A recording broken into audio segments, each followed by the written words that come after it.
Very happy to introduce Peter Hase, who is an AI resident at Anthropic, working on the alignment science team. He recently graduated from University of North Carolina at Chapel Hill, working with our good friend and former research faculty member Mohit Bansal.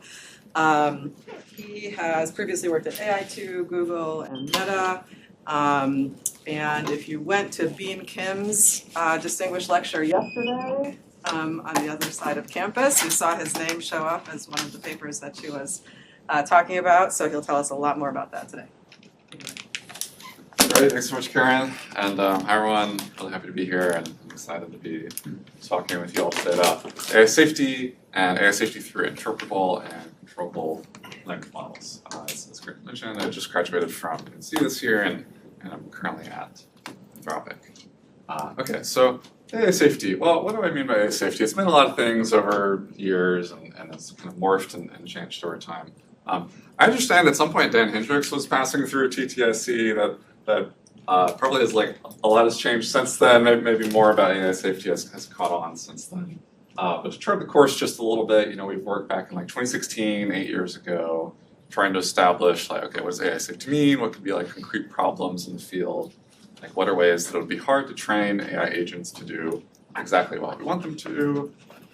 4 years on from there, concrete problems in AI safety revisited. A lot of more discussion in the field at this point suggesting okay, what are the real problems? What's actually going on in society? How are systems being used? How are they being misused? How are they failing? Another 4 years later, managing extreme AI risks amid rapid progress. Things are starting to get a little weird.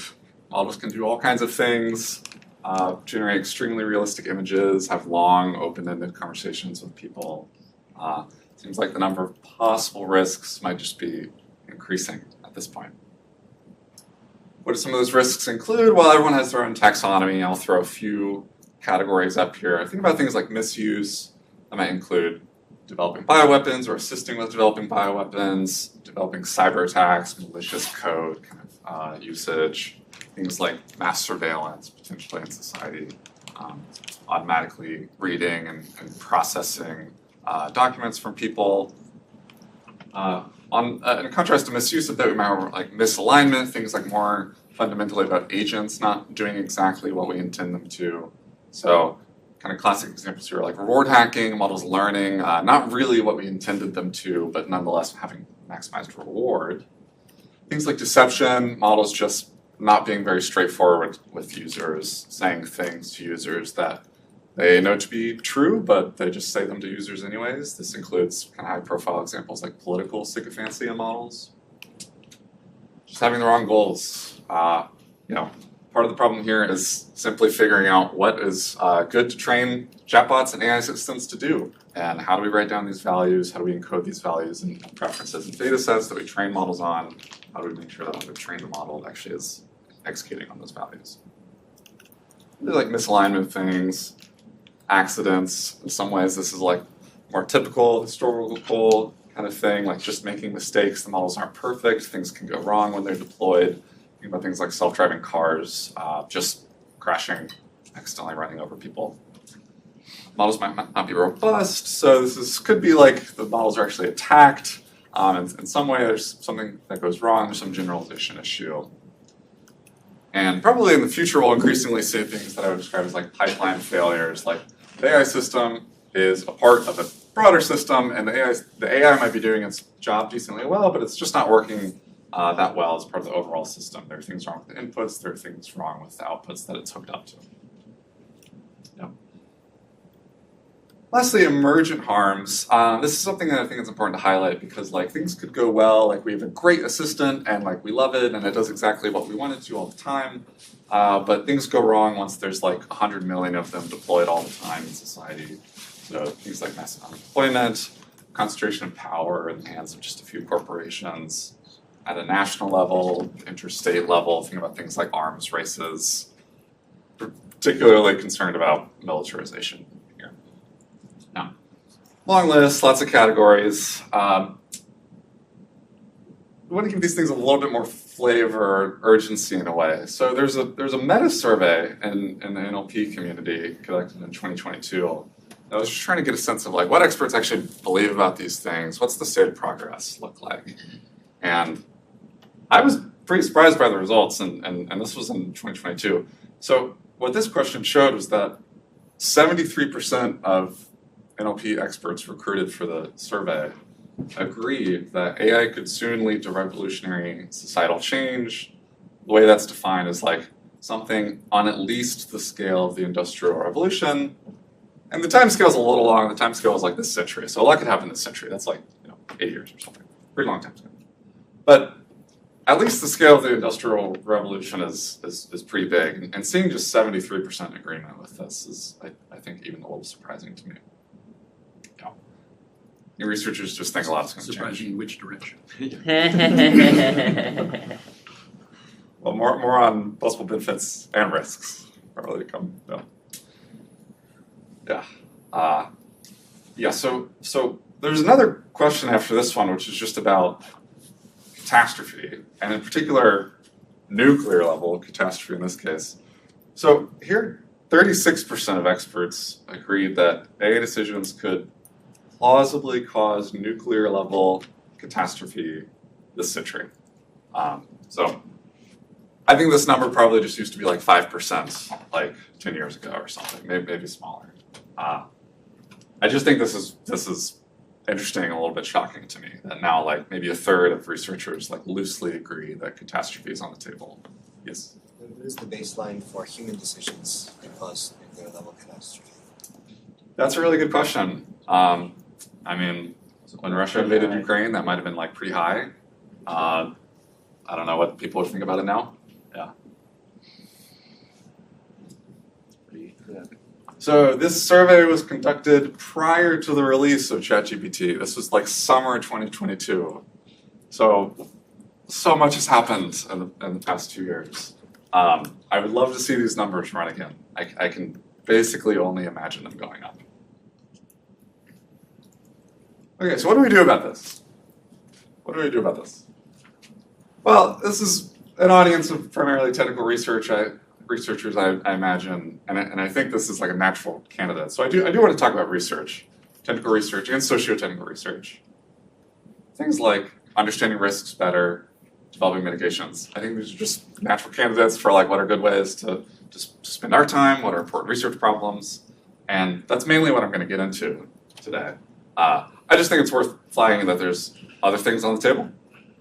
Science communication, supporting policymakers, supporting responsible industrial practices. I think if you get a little more creative, you can make the list longer. Things like forecasting progress, supporting third-party auditing, trying to work on consensus building in the field, and maybe other things still. But today I'm mainly talking about socio-technical research in the area. And what I want to focus on here, and some themes for the talk, are going to be interpretability, which is about understanding how models make decisions, and what I call controllability, which I'll define and go into more later, but it define as adjusting model behavior at a fine-grained level. I think this will be useful for a bunch of different practical purposes, including making models safer. I think these themes intersect. I think one picture of this is that just increased understanding of systems should give us increased control over them. If we have a good understanding of why the systems make the decisions they do, we should be able to intervene at the appropriate points. Okay, and the real outline for this talk is that first, we'll talk about open problems and interpretability.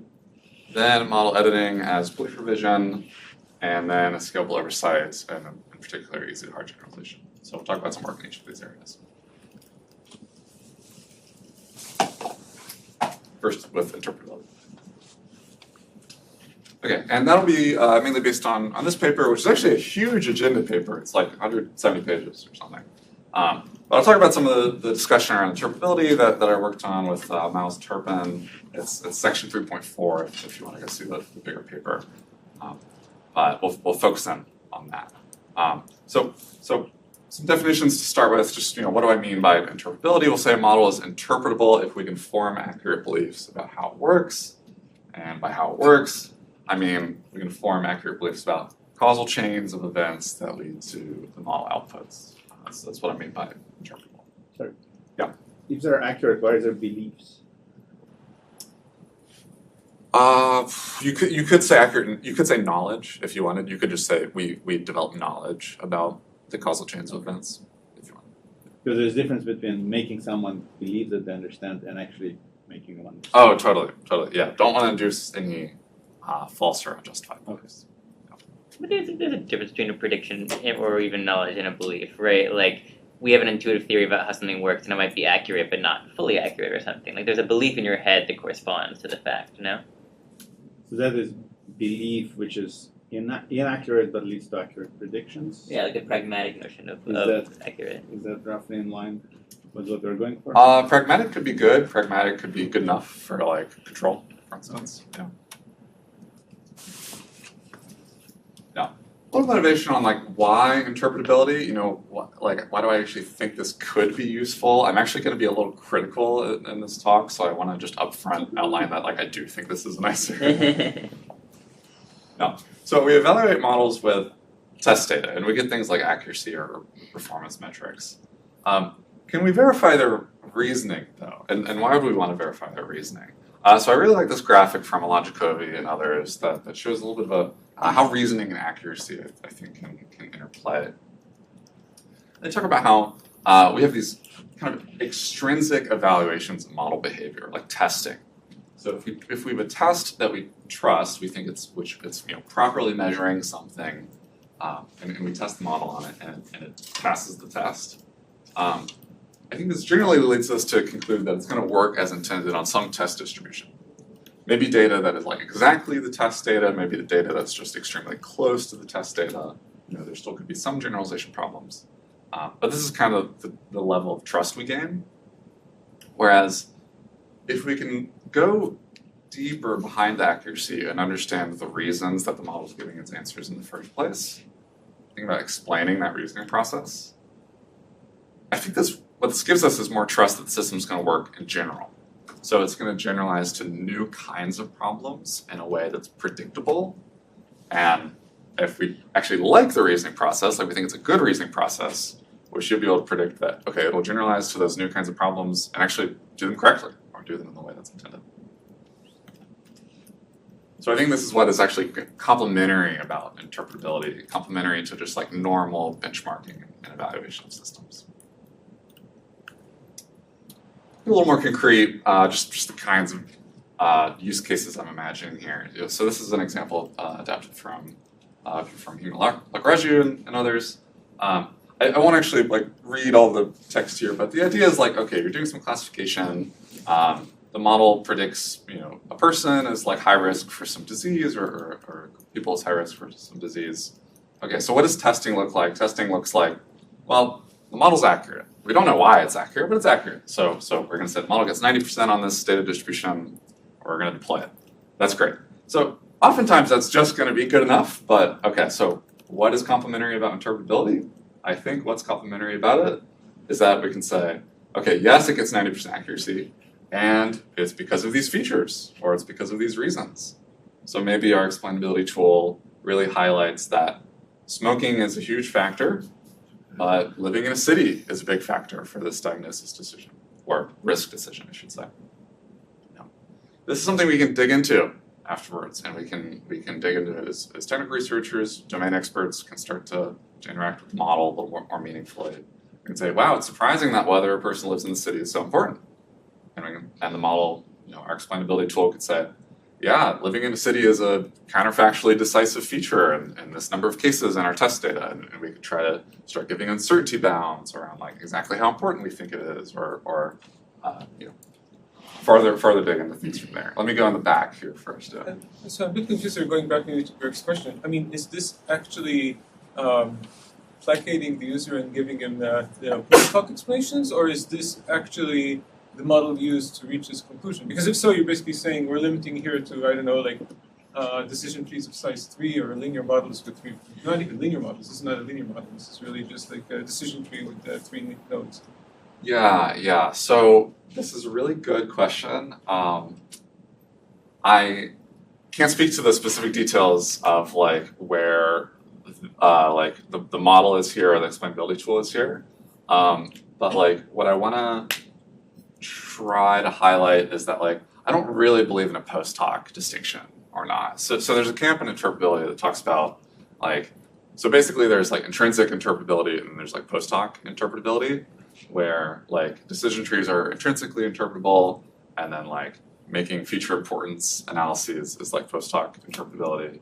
The reason I don't really believe that distinction is because you could have really big decision trees or you could have ensembles of decision trees, and things just start to get a little harder for users to comprehend. So I'm just asking, what's going on in this example, or what are you advocating for here? Are you advocating that we need to use really simple models that we can explain this way, like decision trees of size 3? Oh no, sorry. I'm saying the model could be extremely complicated. So in what sense is this accurate? People evaluate explainability methods a lot of different ways, and it's only accurate to the sense that it passes those tests, I think. Yeah, so I haven't said anything about this passing a test or not, but I'm saying this example, the point of this example is to really condition on accuracy. Like if this tool was already trusted and we think it passed those tests, what could it be useful for, and what could we apply it for? Seems like that doesn't totally make sense. When you said trusted, I understand, but accurate, I mean, I'm still trying to understand what you mean by yeah, let me get more into evals a little later, and then I might give those terms a little more color. Yeah. Okay, so what is going on? Oh yeah, another question over here. Is this plot interpretable? Like the feature importance of the age is 0.1, like how do I interpret that? That is also a good question. Yeah, so a lot of that is going to depend on like what these things actually end up being used for. Yeah, so this is a little bit of like a very open-ended example where like something that I think this could be used for is the model just suggests that like you might want to double check this feature, or you might want to look at cases where this feature is counterfactually decisive, and like you can have the domain expert go in and look at those 15 cases and decide if they seem reasonable or not, or like maybe they're mistakes. I have a question about the definition of your interpretability. Yes. It's about you want to know each module of the model, how it works, or you just wanted the model to explain its own conclusion, like showing the chain of thought of where the conclusion comes from. I think both of those things are interpretability methods. Yeah, the idea of like looking into individual components or modules inside of the network is like more of this mechanistic interpretability kind of thing. But I still think that basically looking at like getting the model to explain their reasoning in natural language to us, either like something like post hoc, like you give the answer and then you explain it, or in terms of like a chain of thought kind of style where it gives reasoning and then the answer. Both of these approaches could shed light on the true reasoning process that the model uses to arrive at its answer, and I think they could be interchangeable for that purpose. Okay, so a few different methods have already come up, but like what is going on in interpretability, and then what do we actually do in this paper? So we comment on a few different areas and suggest open challenges in these areas. Here's a very toy sketch of the areas. So you have things like sparse autoencoders and problems like superposition. These things are basically the current darling child of the research community. I think things like chain of thought faithfulness, understanding the faithfulness of these kinds of natural language explanations is kind of like the neglected child off to the side. By bad abstractions for language models, I mean things like, are we thinking about language models in like categorically the correct way? Are they like computers? Do they have memory? Are they like distributed, evolved systems like brains? To some extent, I also don't know exactly if they're like brains or not. At what level of abstraction are we thinking about the systems? Like individual weights, or like are we tthinking about like how linguistic features determine model behavior? Getting these like high level like framing decisions wrong has been leading to some false starts, I think, in the field. Okay, so now what's like completely neglected? Evaluating usefulness just continues to be like a huge thorn on everyone's side. Making sure that the stuff is useful for anything. I'll throw one more example. What the other example I've thrown on here, which we actually won't go much more into, is just even things like concept mismatch. So Bean Kim has some really great work recently on trying to distill concepts from superhuman chessbots. So you have a chess bot, it's superhuman, it could be anyone. So it probably knows some stuff we don't know, and we'd like to distill this knowledge from the chess bot. The supposition here is that this is like possible. Like the model might be like using concepts that are intelligible to us in the first place, like certain board positions or certain board states or strategies, and like if it can even communicate the strategy in those terms that we could digest in the first place. This is also getting at the sense of like, is there even a ground truth? Is this like a solvable problem? But I'll just pick 3 of these to go through in a little more detail today. So on sparse autoencoders, very popular method right now. The idea here is that you learn latent features in the neural network in an unsupervised manner just by decomposing the space into like linear directions in the space. And in order to interpret the linear directions after you've identified them, after you've trained the autoencoder, basically the state of the art is just token highlights. And this was something that has been going on in NLP since like out of like 2014 or 15 or something. We like can't get past token highlights. We're going to look at documents and we're going to look at the words that we think activate the feature, and like that's going to be what the feature means. This is a human in the loop process. Okay, so up front, this is just noisy and hard to scale and kind of hard to execute correctly. I don't even think this is not a fatal flaw. It just means it's difficult. What could be fatal flaws? Well, people still don't know exactly what it means when the interpretation is correct. So here's one notion of correctness that I actually think is promising, but could use some more work, is when you take your feature, so like you have this kind of picture, and you say, we think that this feature vector in this language model represents secrecy or discreteness. Okay, so you've given like a natural language description of the feature. What makes that correct? It makes it correct if someone can you just give them the phrase secrecy or discreteness, and they predict what data that feature will be active for. So it's like going from like a latent feature to a natural language representation back to predicting the latent feature. It's like auto-encoding the feature where the latent space is language. And if this auto-encoding like construction, sorry, I'm using auto-encoding in a couple senses on this slide, but if you can go from natural language descriptions to actually predicting the behavior of the model and predicting how that activation works on new examples, that's one notion of correctness here. Wait, can I ask a question about that? Yeah. Do you think that the intersubjective agreement of humans is high enough that can ever be used as ground truth? Sure, we want people to agree with the models, but do people agree with people? That's a good question.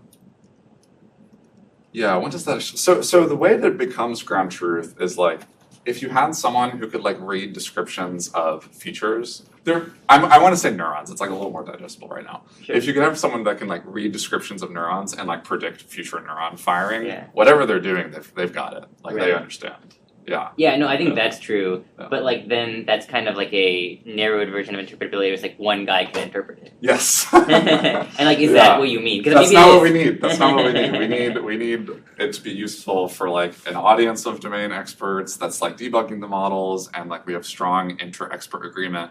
We need it to be useful to end users that are just looking for an explanation of why was I denied this loan, or why did the chatbot start yelling at me, or why, Or maybe that's too much to ask for. Right? We have bank tellers to help us deal with banks, right? Maybe Yeah, we that's need true, an yeah. AI teller. And there are various socio-technical answers here too. So if you're saying that it boils down to predicting the behavior of the neuron, I can predict the behavior of the neuron. I just have all the downstream or upstream neurons leading to it, and that's in fact the only way Yes. to predict the behavior. But then I have a full prediction. So in that case, would you call that interpretability? So that's easy to get. Yeah, so this is a really subtle and interesting point that I think what the idea here is it's kind of like predicting in the future. So if you have the input and you can run the model, you know what the neuron will say because you can you have the activations from So the what do you- previous layer. So it's Yeah. predicting in the future. So what I mean here is you might say okay, does the model rely strongly on a secrecy or discreteness feature? Does this give us a sense of will the model work on new problems that we're giving it, or will the model generalize correctly? How does this have to do with predicting? The output of neuron I can predict on any input exactly.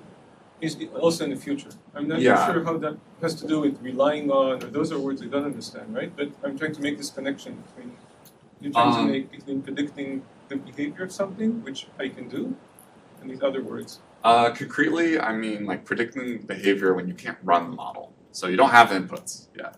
Like there are I like don't have the inputs, how can I predict anything? I mean, you're telling me how would this output in a sentence, I'm not telling you. What does that mean? Nobody can do that. like predicting like the idea would be that you want to predict correctness. So like we benchmark the model on like, you know, a test set, and we think like, okay, this seems to be doing this task correctly, like it's like doing summarization correctly, or it's like doing document classification correctly. But like, what if it relies on a spurious feature in our data set? Like one promise of interpretability here is that if we notice that like this is a spurious feature for our problem, and our interpretability method tells us that on our test data, the spurious feature was important, then we would lose trust that the model will generalize correctly to new data, because we think on the new data, it will continue to rely on the spurious feature and then it won't generalize properly. Yeah, that's the story. Yeah. Let me bracket it there and keep going, but that's the story. Yeah. Yeah, one more question here. Yeah, so this was just a follow-up on what you mentioned about sort of, oh, you know, maybe there's just random noise that leads to spurious features. Isn't that distribution shift? In what sense is that interpretability?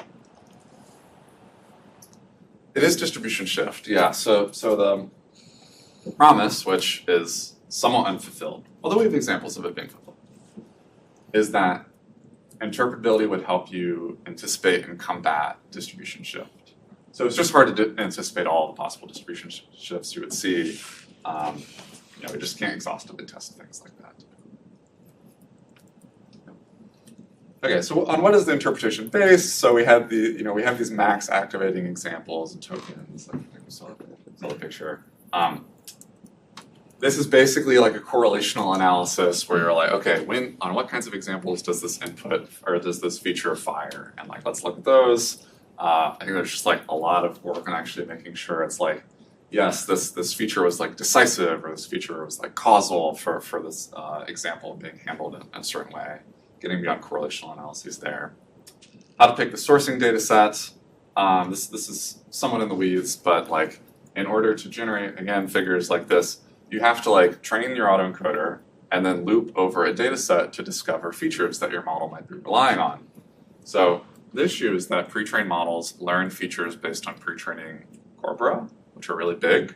So if you wanted to actually, if you wanted to make some stronger claim about like, we think we're learning, our sparse autoencoder helps us identify all of the features that our pre-trained model knows.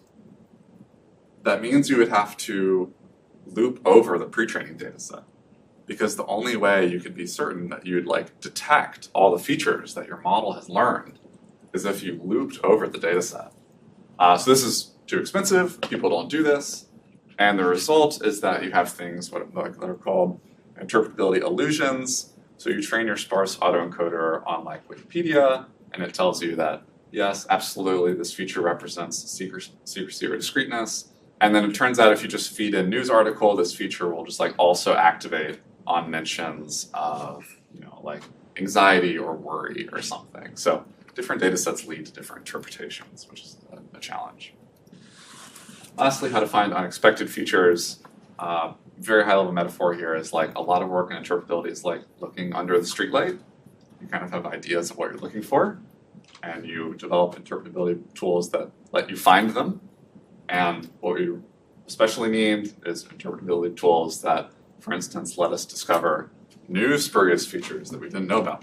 So if you're concerned that the model might be relying on gender or topic when it's doing some document classification, there are ways to test for that directly. The question is, when can we discover new things that we didn't even think the model might be relying on? Okay, so open challenges there with sparse autoencoders. Let me keep moving on to chain of thought faithfulness. Everyone's about chain of thought these days.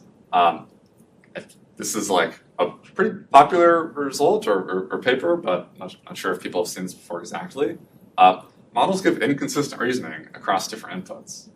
And what that looks like is that, so this is an output from a model, in what is called an unbiased context. Just think of that as like prompt 1. So we have prompt 1, the model gives one output. We have prompt 2, the model gives a different output. So these are 2 different prompts. And the models will just say absolutely contradictory things between the 2 prompts. So with prompt 1, the model insists that shooting from outside the 18-yard box is a part of soccer. And with prompt 2, the model says shooting from outside the 18 is not a common phrase in soccer. So the models are just, I would say, globally inconsistent. Across different contexts, they can contradict themselves. So I think this really reduces our trust that like the reasoning is actually like reporting what the model thinks is true, something like that, because it will just readily contradict itself across different contexts. This can be especially surprising since this is chain of thought. The chain of thought comes before the answer, and the chain of thought causes the answer. The chain of thought often improves accuracy a lot. It's kind of surprising that something that seems like it like is a part of the model's reasoning and it's like load bearing for the model answer can kind of look like post hoc rationalization. Like sometimes it's just, it seems like the model just like has a certain answer in mind and then it's going to generate whatever chain of thought gets it there. Okay, so open challenges and chain of thought faithfulness that I think are like rough and ready to go, basically. Can we train models to use consistent reasoning across inputs? Can we just like identify these inconsistencies and like develop supervised learning or reinforcement learning methods for penalizing this? The reason I just think that this is like going to be difficult to like do very well is that when we're talking about consistent reasoning, like if you're asking if like these 2, the blue and the red, are inconsistent, this is basically a natural language inference problem. Natural language inference is hard. It's like hard to just like generally state or like get annotators to like generally tell you whether 2 claims are inconsistent or not. So it'd be hard. I think it would be hard to develop data for this, but it would be good if we could do that. There's a related kind of problem, which is training models to just report what is actually influential. So there's some more work that, you know, the paper that actually this example's from shows that there can be factors that we know are causally important for models' decisions, but the chain of thought just never mentions them.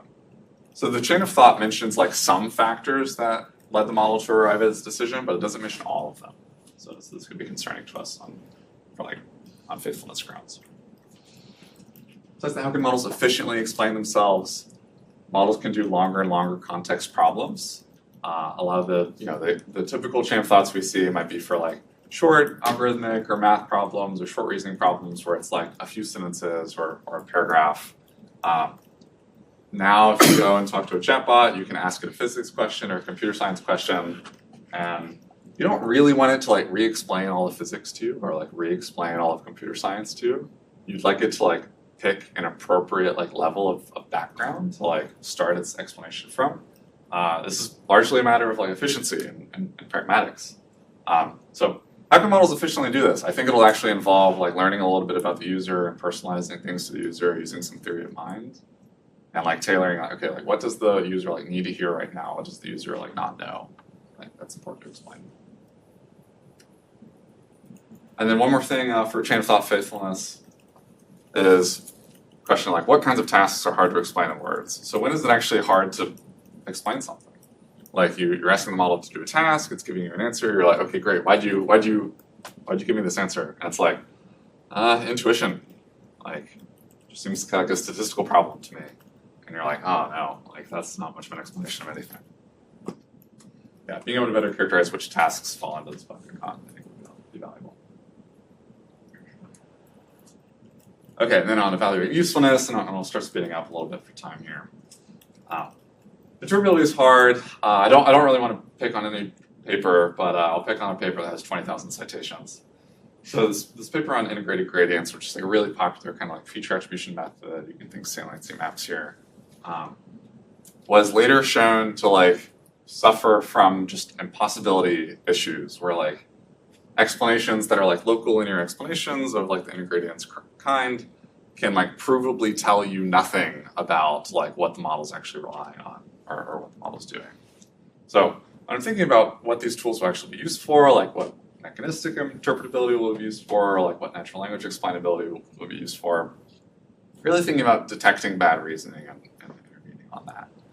So a couple kinds of test cases, and so this goes to like one way that explainability methods are evaluated is by detecting bad reasoning, we can leverage this for predicting out of distribution generalization. So let's say you have two models, you apply your explainability tool. Let's predict which of the two models will generalize better to like data in the wild. Yeah, data beyond just what you're able to test for. I think this is like just a really practical kind of setting for evaluating methods. Controlling model reasoning relies on features. So this is something that sparse autoencoders have been used for, so things like steering. So we don't really want to like ramp up the like discreteness vector in our model, but like there's been some work on trying to find like truthfulness directions in language models, and then once you've found the truthfulness direction, like amplifying the truthfulness direction to try to get the model to be like more truthful. So work on that in that kind of direction, and then again discovering unexpected behaviors, not just looking under the street light. Trying to be like, okay, what's a spurious feature we did not even have in mind, or like what's a failure mode we did not even have in mind here. Using methods for this is like still kind of a we haven't quite sunk our teeth into it yet and shown like a really useful use case. Yeah, the real kicker with all these things is that we need methods that do this better than baselines. So if you want to know how well your model generalizes, you test it. And it turns out there's a really strong correlation a lot of the time between in-distribution test accuracy and out-of-distribution test accuracy. Like there's this like Wilds benchmark that like on only like 2 of 40 data sets or something do in-distribution and out-of-distribution accuracy like not actually correlate that strongly.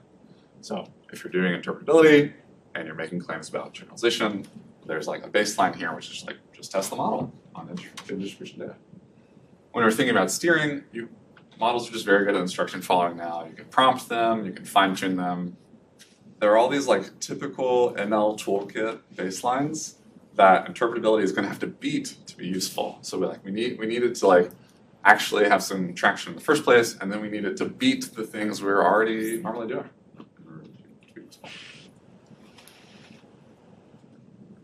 Okay, that's just a few areas from this paper. 3 challenges. There are 11 in total in the paper. So if you're curious about like what are like frontiers in interpretability research look like right now, I'd encourage you to that. Okay, so next, model editing as belief revision. And that'll be based on this paper, which was worked on at UNC, which is also published in TMLR. So model editing, if you're not familiar, the problem here is like basically one of updating knowledge in the model. So you know, we can query models in kinds of ways. This is just like kind of your typical autoregressive completion. Beyonce's latest album is blank. And like if the model was trained in 2023, it wouldn't know Beyonce's latest album. She released a new album. So now we want to update the model on this fact without doing the expensive big retraining process. This is just kind of another illustration of this. You know, you just go on ChatGPT. This is an example from March of last year. Ask it a question. It gives you a really nice looking answer. Unfortunately, it's all wrong. So then, okay, great. Fast forward 1 year. Surely they've made a lot of progress on this. Fast forward 1 year, ask it the same question. It's making a little bit of progress. It's just still like a little rough around the edges. We'd like to not solve all of our problems with like massive scaling and pre-training runs. Sometimes we just want to tell the model what it's missing and have it actually properly ingest that new information. So yeah, the usual argument goes like, that is expensive. We can identify errors, want to avoid retraining, want to be able to actually fix errors one at a time. You know, whether retraining even help, this is actually not even, you know, the example I showed, I didn't give you time to read it, but like the true information's on Wikipedia. We know Wikipedia is in the pre-training data set. You know, the model just doesn't actually learn. I'd add that since we started doing some work in model editing, we've done some work in unlearning too. I think model editing could be really useful for unlearning. So unlearning is, you know, kind of old machine learning problem, newly popular again with LLMs, because LLMs learn private information, they learn things they're not supposed to, they could learn arguably dangerous information or like info hazard things that we might be interested in unlearning, deleting from the model. I think model editing could be useful for that. We've got a question. Yes. Oh yeah. What's the relationship between knowledge in the parameters and retrieval, right? Because if you put knowledge in retrieval, it's very editable, interpretable. Yes. Yeah, I think that's a great question. Yeah, so besides, you might say like there's parametric and like non-parametric knowledge in this case. I think like 2 years ago, retrieval was just really good with like BERT and T5 for like improving knowledgeability in the models.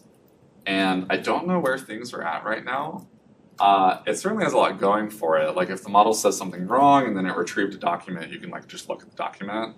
Or like But the model can read the document. yeah. It might just help it actually pick up on things it doesn't know. People just like naturally update databases over time. So that's like a way that like the information is just kind of naturally updated and the models can just pull that. I think there's kind of some interesting thorny issues with like knowledge conflicts between parametric and non-parametric knowledge in this case. So there's some work just exploring like, yeah, the model retrieves, so great, someone went and updated Wikipedia. Now the model retrieves Wikipedia in response to your question. But the model was trained on data up to 2023. So now you have a conflict between like what the model thinks is the case and like the retrieved document. And just looking at how these conflicts get resolved, I think is interesting. They don't always resolve in favor of just like relying on the documents. And I also don't think this necessarily helps us with like unlearning applications either. But retrieval certainly seems like complementary in a lot of ways to working on parametric knowledge. Okay, so how does belief revision enter the picture here, and what is belief revision? Well, belief revision is like problem in philosophy, and it's about incorporating new information into existing beliefs. And this is from the perspective of like you are a rational agent and like you learn new information. A belief is a sentence in a formal language. An agent is assumed to know all the consequences of their beliefs, and the goal is to achieve something like epistemic rationality, like just super true beliefs, and your beliefs are all accurate. And I say that the agent has assumed this, and the belief is like a sentence in a formal language. Not all like philosophy work makes these assumptions, but this is like where people have made the most headway and kind of one of the more popular like framings of the problem. So yeah, there's this kind of like older area of philosophy that seems pretty relevant. Would we say that model editing is belief revision? We don't have to. Like we're still talking about editing neural networks. These aren't really like rational agents. But how's past work talked about the problem? Like what are the goals of model editing? So past work has said that we want to update models with new knowledge while maintaining logical consistency. Okay, so if you're talking about new knowledge, and in particular if you're talking about logical consistency and like appropriately integrating the new information with all your existing knowledge, this is belief revision. So this is great because this is a well-studied problem, and we'll remove our question mark here. But this is a well-studied, unsolved problem. There are a lot of open problems in the philosophy area with belief revision.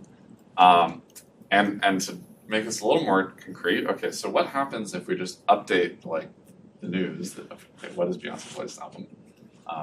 Well, presumably this means that other things are affected, like how many studio albums does she have? We should increment that by 1. There's things that are probably unaffected, like, okay, where was she born? That doesn't seem to have anything to do with this new information. And then things just get a lot murkier from there. Like, there are questions like, maybe this is a little subjective, maybe people would give different initial answers and different final answers for the question like how many songs she's written. Affected at all? Again, they're just things where you could imagine you sit 10 annotators down at the table and ask them to fill in the answer for this question. You just get 10 different answers.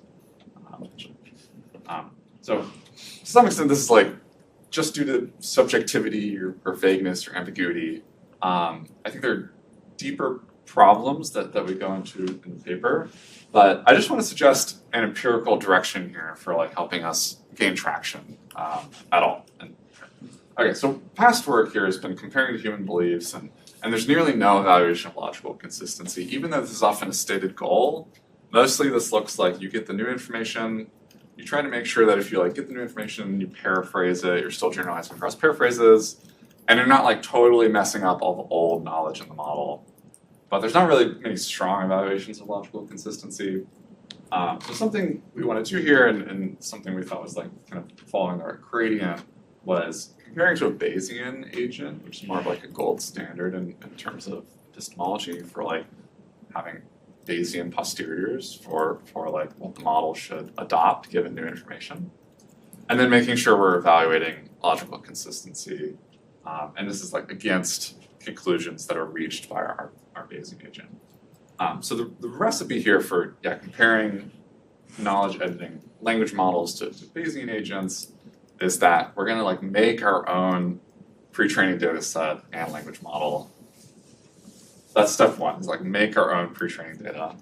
Step two is pre-train a language model on it. Step three is fit a Bayesian model to that training data. So this gives us, it's like we have a bunch of evidence about the world, we train a language model on that evidence, and then we fit a Bayesian model to that evidence too. So we've got like the Bayesian model has its priors, and then we fit it to the evidence, and then it has its posteriors. Step four is, okay, now we're time to do some knowledge editing. We give a new fact that contradicts previous information that's been seen in the pre-training data. We give a new fact to the language model and to the Bayesian model. And we compare how they update on the new fact. So we think we like the way the Bayesian model updates on new information. Like we can write this down precisely, and we think it's like this is like some gold standard in epistemology. But we don't know how the language model is like updating on new information. But we'd like to compare. So this is the recipe. There's lots of details to this, but I'm not sure any of them are like super operative. I'll go through this somewhat quickly. When we're making pre-training data, it's like we pull facts from Wikidata. So this is just how we make our pre-training. Pull facts from Wikidata. These are like subject, relation, object, like that. And then in order to get a sense of like consistency in data, we specify these kinds of dependencies. So someone's job is going to depend on their education. This is a way we structure the data, so there's statistical correlations between like, if someone went to this school, they usually have this kind of job. If they went to this other school, they usually have this other kind of job. And we create a data set with these kinds of like upstream facts that are like just freestanding facts, like they just must be memorized. Like this person went to this school, it's a fact that must be memorized. And then there's like downstream facts, things that are implied. So because I know that this person went to this school, I think that they're going to have this occupation. But to be clear, you're not generating the data based upon these dependencies. The data We exists, actually do generate the data. Yeah, we pull them from Wikidata, and then we enforce some dependencies on top of the Wikidata. Yeah, so that we know for sure. adhere to these. Okay, so that's the pre-training data. We pre-train a language model on it. Pretty small, but a decent number of tokens. We actually create 1 billion tokens doing this. This is not far off like an optimal scaling law. Pre-training loss. The model actually learns the data pretty well. It memorizes it and does well on different kinds of sentences. We fit the Bayesian model to it. The Bayesian model is pretty simple for the most part. It's like a lot of categorical distributions because like someone's job is like one of 100,000 possible jobs. That's just how Wikidata works. So it's a categorical distribution over 100,000 options. Lots of Dirichlet priors. You can easily compute posterior predictive for this, and you can like easily compute like predictive distributions over the downstream facts by marginalizing over upstream facts. I'm not expecting this to like really make like meaningful sense. I'll show an example. And then, when we're giving a new fact to the language model, so we give a new fact to the language model, do model editing on it. This can look like using Rome. This can look like using LoRa. It's basically all kind of like, it's like fine tuning on like just the new fact that you give in the language model. And the Bayesian update is given inclusive form. And then you compare how they do. What that can mean is like we've trained our models on this pre-trained data, and then we learn a new fact. So let's say this fact is like contradictory to something that was in the pre-trained data. This person went to architecture school. What does our Bayesian model say? He's probably an architect. That's what the Bayesian model says. So this is by virtue of like we've created this statistical structure in the pre-trained data, we fit the Bayesian model to it, Bayesian model makes reasonable inferences. A bit more of the pipeline here. Take clarifying questions on general recipe.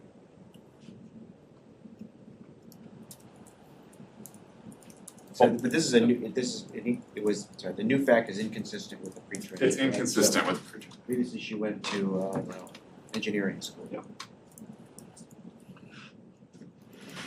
That's the main example. I'll skip past all the other test cases we actually run on. So there's a really basic question here, which is, do the LM probabilities look like the updated basic probabilities? You teach the person they went to architecture school. Does the language model conclude that they are an architect? Nope. Did the language model output change like it should have? Is it like pointing like directionally correct? Like this is like an exact match kind of accuracy score. It does 1% of the time. Like this should be 100%. It's 1% of the time. Language models just like are not actually following these logical consistency patterns when we're using like the state-of-the-art fine-tuning model editing techniques. We have a bunch of plots for like a bunch of different kind of standards. I'll try to finish this and then come back. Where what our Bayesian model lets us do here is it lets us say like, what should the belief have been before the new evidence and what should the belief have been after the new evidence? So there's like a bunch of different eval cases. The thing to highlight here is there's red lines and blue lines. So what this approach allows you to do is you say, what would be a reasonable estimate that like this person's an architect before we learned where they went to school? Or like before we learned the new fact. And that's like the red line. And then you have all these other test cases for like other kinds of facts or like related kinds of facts. And then you say, okay, now what's a reasonable belief for after we learn the new information? And that's given by the blue line. And then we update the model on the new fact. On the x-axis, we're seeing like how the model responds to that information as we're continually fitting to that new information. And ideally, the model would just like start at the red line and move to the blue line, but we almost never see that. So that's what our indication of like poor performance here looks like. So we almost never see that. Yeah, question. Yeah. So, does the language model you're saying it has two contradictory pieces of information, and you're complaining that it doesn't choose one of those contradictory pieces of information over the other, or does it have missing information? This seems like different situations. Yeah, sorry to clarify, typically in the model editing setting, it gets a new piece of information that is contradictory to old information. The old information would have been like pre-training data. So when you're fine-tuning the model on the new information, it's not like you have two data points in your train set that are contradictory. It's like you used to train on the old fact and now you want to train on the new fact. Why do you have an expectation that it should switch unless you do sufficient amount of training, which might relate to things like number of gradient updates, things like that, which you have parameters involved in your training? Yeah, to clarify, you're asking like why do we have an expectation it would like generalize properly? Why would it change? Why do you have an expectation it would change its belief if the total amount of supporting evidence in pre-training is quite high to mistake? Oh yeah, why is it reasonable to expect that it should change? Great question. I think the model editing little subfield has just like not fully reckoned with this. Like, so this is something that our Bayesian model helps make a little bit more explicit, is that like evidence comes in degrees. So you might think pre-training data just counts as like a massive amount of evidence. And then you're giving the model one new observation at test time. It happens that like the one specific data point that you give it, and like when you're fitting to it, it does update about that. So like if you change the person's school, it changes their school. So then you start asking them like, where did they go to school? Like where did they graduate from? Like in 1992 they graduated from blank. And the model does change its answer on that. So in some sense it's strong evidence. Or it's treating it as strong evidence. But then it's just not generalizing properly. Yeah, right. So then is your argument really about like language models aren't like maintaining proper smoothness of their belief surface, right? That like they're allowing kind of point estimates to kind of totally change the manifold to make it complete. Is that the argument? Yeah, it's like it, and I think this is salient because like models are, even though I just said with chain of thought faithfulness, they're like often inconsistent. They're just getting more and more consistent. Right. It's like they're just like are increasingly like being like, yeah, like what would someone's job be if they went to architecture school? ChatGPT will be like, they're probably an architect. They're not necessarily an architect, they can do other stuff. So like they're just like developing increasingly consistent views about the world, But then when we're going in and editing them, it's like you're just making these really spiky changes to the probability distribution that like are not properly internalized. But you're saying that the Bayesian model is doing the same thing. So Susie went to engineering school and you change it to Susie went to architecture school. The Bayesian model, you were saying, what you hope it to do is to flip Yeah, the switch. it does flip. It So does how, flip. how are you doing that? What does the Bayesian model look like exactly? Are Yeah. you replacing, the In 1 random minute, please. the random variable for Susie went to engineering school, you're just replacing that with Susie went to architecture school with like a direct delta distribution, or? So I'll try and answer this very quickly. Yeah. What we say is that we say Susie went to architecture school with and like treat that as like an extremely strong observation. So we take this categorical, and when we're computing our posterior, this is like an observation vector. Mhm. This observation vector becomes extremely heavily weighted towards like the new observation. And then this changes the distribution over jobs that results. You tune the parameters of the Bayesian model to get this effect. It's just learning. Yeah, I mean by tuning if you mean learning, sure. There are no hyperparameters, I guess you're saying. There's a lot of design choices that go into it. There aren't really hyperparameters beyond the prior. Okay, great. We have had a ton of wonderful questions. So I am basically totally short on time to describe the last area. So I'll wrap this up and then wrap everything up. Was any of this surprising? The model fits the data, but it's not a very interesting model. Do language models really have any notion of evidence or not? Like, do we really expect them to be that logically consistent? I'm not sure. There's still a bunch of debate on this. Really the reason we did this is that we wanted to define the problem more precisely, and we wanted to think about benchmarking here. So past work has just not been like really rigorously evaluating this kind of logical consistency, and they haven't necessarily been stating that clearly either what just like rational belief revision looks like. So that was one of our main goals here. The other half of this paper what it's about also describes some of the deeper philosophical issues. Our benchmark attempts to sidestep many of them by training from scratch on a formal language, but at some point we have to solve them for real language models. I'll skip an example of that. And then the last part here, which is was going to be about scalable oversight generalization. This is like a bit about controllability. If you're interested, I'd be happy to chat about it farther. The pivot between model editing and scalable oversight is that sometimes we know exactly what we want the model behavior to be, and our point is just to try to like get that behavior into the model and get it to be consistent with that behavior. Scalable oversight is about steering models when like we don't necessarily know what the behavior is, or we can like supervise some test cases but not all the test cases. That's a short pitch for this. But since we're running a little long at that point, I'll basically just totally wrap up here. Yeah, thanks for all the really wonderful questions though. I'll say thanks, and if anyone wants to stay for questions too, I will be here for questions. Thanks.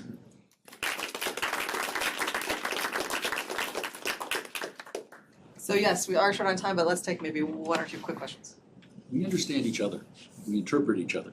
And when we do that, we're not doing neuroscience. We have theory of mind, language, Yeah. right? If the models get sophisticated enough, don't we want to drop thinking about them in terms of neuroscience and understand them the way we understand people? I am a huge proponent of like the models use natural language now. People interact with the models as like chatbots. We get like an answer and then a bunch of supporting language in response to that. I really want this language to be like faithfully representing the true reasoning that the model uses. I want the models to be pragmatic. I want them to use theory of mind to actually explain themselves to We have people. no idea what the neurons in our head are doing. I know, yeah. I really like this direction. Mechanistic interpretability is so popular right now that people insist on deconstructing everything. And they want to know what this neuron's doing, what that neuron's doing. I like the direction. I think it's intellectually interesting. But like in terms of getting like effective communication between us and models, I like natural language.